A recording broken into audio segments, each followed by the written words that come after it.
कैसे आप सब लोग। रहबार चैनल में आप सब लोगों का स्वागत है। आज हम बात करेंगे अमेरिका में लिविंग एक्सपेंसेस की या कॉस्ट ऑफ लिविंग की, यानी कि यहाँ पे महीने का या साल का कितना खर्चा आता है। कई लोगों को लगता है कि यहाँ पे काफ़ी ज़्यादा इनकम होती है और यहाँ पे सैलरीज इंडिया के मुकाबले काफ़ी ज़्यादा है, लेकिन यहाँ पे खर्चे भी बहुत ज़्यादा होते हैं। सबसे पहले बात करते हैं हम यहाँ पे किराए की। तो जो यहाँ पे रेंट है या किराया है वो बहुत सारी चीज़ों पर डिपेंड करता है, जैसे कि आप सिटी सेंटर से कितना दूर रहते हैं, या आप किसी प्राइम लोकेशन के आसपास रहते हैं तो किराया आपका ऑब्वियसली थोड़ा ज़्यादा होगा। अगर आपकी बड़ी फैमिली है तो आपको 2 बेडरूम या 3 बेडरूम अपार्टमेंट लेना पड़ता है। मैं जो आपको एस्टिमेट बताने वाला हूँ ये एक छोटी फैमिली, जैसे कि 3 लोगों की फैमिली हमारी है, उस तरह की फैमिली के हिसाब से एस्टिमेट बताऊँगा। तो जो किराया यहाँ पे 1 बेडरूम अपार्टमेंट का पड़ता है वो लगभग 1150 से स्टार्ट होता है और 1300 या 1400 तक जाता है। और ये मैं आपको एक बेस रेंट बता रहा हूँ, इसमें कोई भी यूटिलिटीज़ या और कोई चार्जेस इंक्लूड नहीं है। तो ये जो रेंट है, अगर हम इसको रुपए में बात करेंगे तो लगभग 95,000 रुपये से लेकर के 1,10,000 रुपये तक का खर्चा आता है। और दूसरी बात यहाँ पे ये है कि अगर आपका बच्चा 5 साल से बड़ा है तो आपको उसके लिए एक अलग से रूम लेना पड़ता है, यानी कि अगर 3 लोग फैमिली में हैं तो आपको 2 बेडरूम अपार्टमेंट कम से कम लेना पड़ेगा। इसके अलावा जो यूटिलिटीज़ घर में खर्चा आता है, जैसे कि गैस या इलेक्ट्रिक कनेक्शन आप लोगों ने लिया हुआ होता है, तो उसका खर्चा लगभग $40 से लेकर $80 तक आता है। सर्दियों के महीने में जैसे कि आप देखेंगे कि जो गैस का खर्चा है या इलेक्ट्रिक का खर्चा है वो लगभग $40 से $50 के बीच में आता है। अभी जैसे कि गर्मियाँ हैं तो गर्मियों में एसी काफ़ी चलाना पड़ता है, तो जो इलेक्ट्रिक बिल है वो लगभग $80 से $90 के बीच में जाता है। अगर इंडियन करेंसीज में इसको देखेंगे तो लगभग 3500 से लेकर के 6500 के बीच में आपका इलेक्ट्रिक बिल आएगा। तीसरी चीज़ जो यहाँ पे खर्चा है, घर पे इंटरनेट कनेक्शन बहुत ज़रूरी होता है, तो घर पे वाईफाई डिवाइस आपको लगाना पड़ेगा और इंटरनेट का कनेक्शन लेना पड़ेगा। तो जो इंटरनेट का बेस प्लान है, जैसे कि यहाँ पे 2 कंपनीज़ हैं जो प्राइमरीली इंटरनेट कनेक्शन देती हैं। वेराइजन एक कंपनी है और एक्सफिनिटी जो कंपनी है, ये दोनों कंपनी यहाँ पे इंटरनेट सर्विस देती हैं।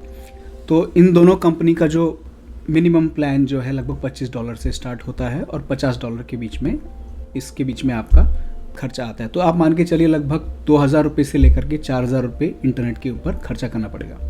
जो इंटरनेट की यहाँ पे क्वालिटी है, बेस प्लान में भी इंटरनेट की क्वालिटी काफ़ी अच्छी आती है।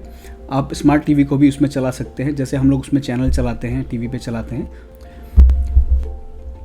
दूसरा जो सबसे बड़ा खर्चा यहाँ पे होता है वो है ग्रॉसरीज़ का, यानी कि किचन में जो आप राशन लेते हैं उसका खर्चा। तो आप मान के चलिए एक छोटी फैमिली, 3 लोगों की फैमिली का जो राशन का खर्चा है लगभग $300 से लेकर के $350 के बीच में आता है, जो कि लगभग 25,000 से 30,000 रुपये के बीच में होता है। इसमें आप मान के चलिए कि आप दूध ले सकते हैं, दूध, अंडा, सब्जियां, पनीर, कभी कभी आप अगर वीक में चिकन खाते हैं तो उसका खर्चा भी इंक्लूड करके ये मिनिमम खर्चा है। महीने का खर्चा आपको रुपए में अगर आप देखेंगे तो थोड़ा ज़्यादा लगेगा, पर बात यह है कि जो यहाँ पे खाने की और सामान की जो क्वालिटी आती है वो काफ़ी अच्छी क्वालिटी का रहता है। अगला जो सबसे बड़ा यहाँ पे खर्चा है वो है कार का, क्योंकि यहाँ पे पब्लिक ट्रांसपोर्ट की काफ़ी प्रॉब्लम होती है, तो हर एक फैमिली को यहाँ पे कार रखना बहुत ज़रूरी होता है। तो कार का जो एक महीने का जो खर्चा होता है उसमें 2 मेजर एक्सपेंसेस हैं। पहला है कार का इंश्योरेंस, जो कि लगभग $180 से लेकर के $250 के बीच में पड़ता है, और दूसरा है पेट्रोल का खर्चा, जिसको यहाँ पे गैसोलीन या गैस बोलते हैं। तो उसका खर्चा लगभग $100 से $120 के बीच में पड़ता है। अगर आप एक दिन में 10 से 12 किलोमीटर ट्रैवल करते हैं ऑफिस जाने के लिए, तो उसका खर्चा लगभग आपको $100 से $120 के बीच में आएगा। तो इसको अगर हम INR में बात करेंगे तो लगभग 25,000 रुपये से लेकर के 30,000 रुपये आपका कार का खर्चा आएगा। जो फ़ोन का रिचार्ज होता है और जो बेसिक प्लान यहाँ पे स्टार्ट होते हैं, जैसे टी मोबाइल एक कंपनी है, वेराइजन कंपनी है, मिंट मोबाइल है, तो इन कंपनीज़ के जो प्लान है लगभग $20 से $25 के बीच में स्टार्ट होते हैं।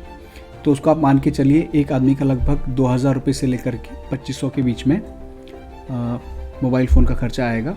तो 2 लोगों का लगभग $50 का मोबाइल का खर्चा आता है। अब हम बात करेंगे कि ग्रॉसरीज़ के अलावा भी घर में कुछ छोटा मोटा आइटम आपको लेना पड़ता है, जैसे बाथरूम की सप्लाईज़, किचन की सप्लाईज़ लेनी पड़ती हैं।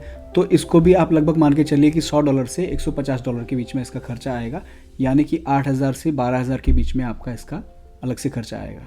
अच्छा, इन सब खर्चों के अलावा आपको पर्सनल कॉस्मेटिक आइटम्स और बाकी पर्सनल यूज़ के जो आइटम्स हैं वो लेने पड़ते हैं, तो उनका भी आप मान के चलिए कि एक महीने का $100 से $150 के बीच में खर्चा आता है। अगर आप ज़्यादा शॉपिंग करते हैं, जैसे कपड़े खरीदते हैं, तो आप मान के चलिए कि $200 के बीच में उसका खर्चा आएगा। यानी कि आप मान के चलें 10,000 रुपये से लेकर के 20,000 रुपये के बीच में आपका मंथली जो पर्सनल आइटम्स पे खर्चा होगा। अगर आप महीने में 2 या 3 बार बाहर खाना खाने जाते हैं तो उसका भी आप मान के चलें कि लगभग $100 के बीच, $100 से $120 के बीच में खर्चा आएगा। एक बार कहीं पे भी बाहर खाना खाने जाते हैं तो मिनिमम उसका $30 से $35 का खर्चा आता है। जो फास्ट फूड आइटम्स हैं, एक आदमी का जो फास्ट फूड आइटम का जो खर्चा है वो भी लगभग $10 से $12 के बीच में एक मील का प्राइस होता है। तो आप किसी अच्छे रेस्टोरेंट में, चाहे वो इंडियन रेस्टोरेंट है या इटालियन है या मैक्सिकन रेस्टोरेंट में खाना खाने जाते हैं, तो 2 लोगों का खर्चा लगभग $30 से $35 के बीच में आता है।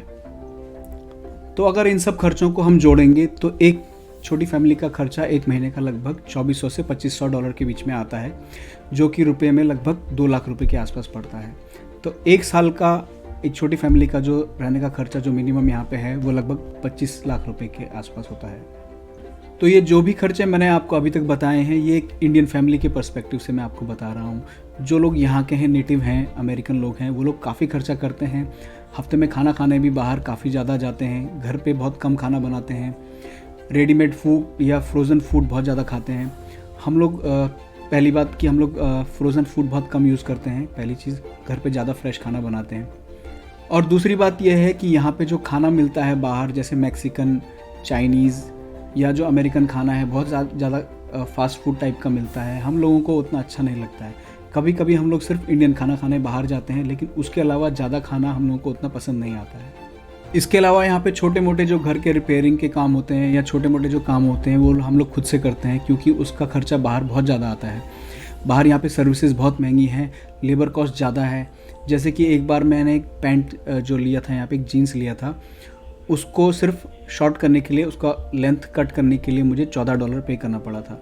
तो आप देखेंगे वॉलमार्ट में एक नया जीन्स लगभग $20 का आ जाता है, लेकिन उसको शॉर्ट करने का कॉस्ट लगभग $14 से $15 के बीच में आता है। तो ये काफ़ी महंगा है। तो इस तरह के छोटे मोटे यहाँ पे काम जो कराने पड़ते हैं बाहर, वो बहुत महंगे पड़ते हैं। दोस्तों, आशा करता हूँ कि आपको आज का वीडियो अच्छा लगा और इन्फॉर्मेटिव लगा होगा। कमेंट करके ज़रूर बताएं कि आगे आप किस तरह का कंटेंट देखना पसंद करेंगे। Thank you.